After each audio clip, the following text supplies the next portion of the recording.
Now I'm here with Sarah from the Summit Community Care Clinic. And Sarah, tell me a little bit about what it is that you guys offer. What are some of the services that you guys have? So we offer primary care, oral health, and behavioral health. Okay.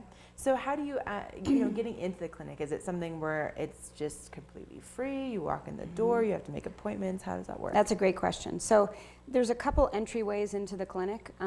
The easiest thing and the way to get the most comprehensive services is to just come in and apply for a care card. So people can do that every day, 8 to 10, Monday, Tuesday, Thursday, and Friday. Wednesdays we open a little bit later, so I'm sorry, 8 to 11, and then Wednesdays are 9 to 11. Okay. So it's first come, first serve. People fill out paperwork, and we ask questions about where they live, so you either have to work or live in Summit County. We also ask some fairly comprehensive questions about income, so people have to be at 250% or below of the federal poverty guidelines. So we'll ask for bank statements or taxes or pay stubs, some verification of their income. So that's for a care card, which gives you access to all of our services. There are some exceptions to that. So if there are people that are interested in reproductive health services, so some people think of that as women's health, but it's also men can come in for some reproductive health services as well. And those might be STD testing, or for women an annual exam. Women can have access to, if they qualify, a free mammogram in some cases. So the reproductive health services are available to anybody. It doesn't matter what your income is. So it doesn't matter whether you live or work in Summit County. So we have women that used to live here and have moved to Boulder or the Front Range that still come back and get their women's health services at the care clinic.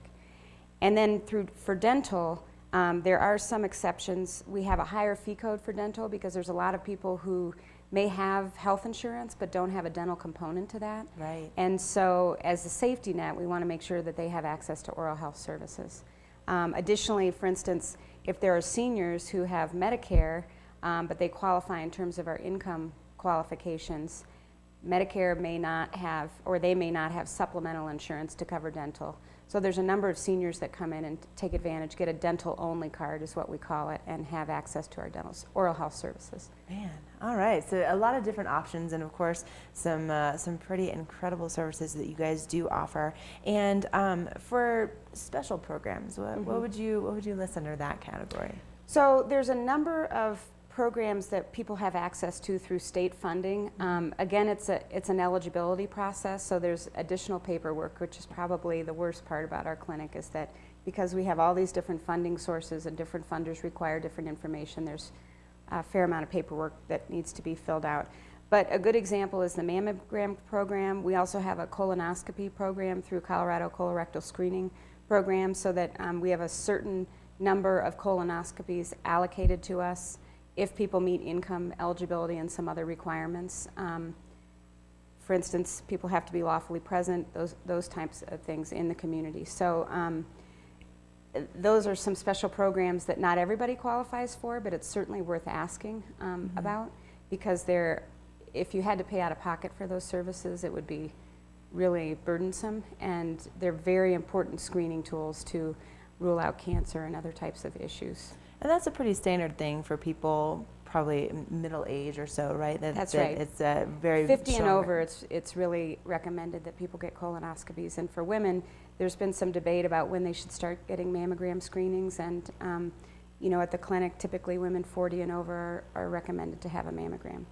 So definitely some important services that would be a wonderful idea to check into. And where are you guys located for people to do that? We're located in the St. Anthony Summit Medical Center campus there. So you've got the hospital, and then just right next to that is Peak One Surgery Center. And just to the left of that is the medical office building. And our office, we have a lovely office.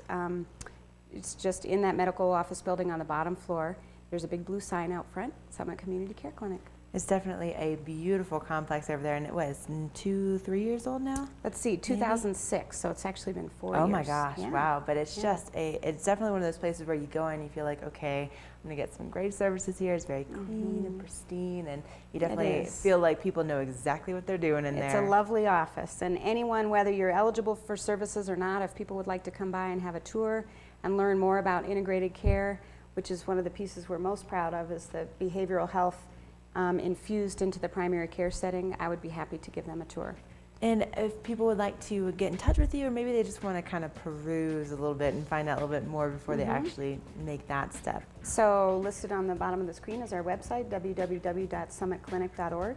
My direct line is on the screen as well, 668-4049, or you can just call the front desk at 668-4040. All right. Well, Sarah, thanks for kicking off your Tuesday with us. We Yeah, thank you appreciate for it. having me, Ashley. Hey, anytime. Enjoy the beautiful Anytime. day. Oh yeah. Hopefully get outside, maybe on a little lunch walk or something like that. sounds We're good. gonna take a break. We're gonna let Sarah get out of here and start her day. And feel free to again give her a call if you have some more questions. And coming up next, we're gonna be talking about your road report. We also have some details about what's happening in Breckenridge. So stay tuned.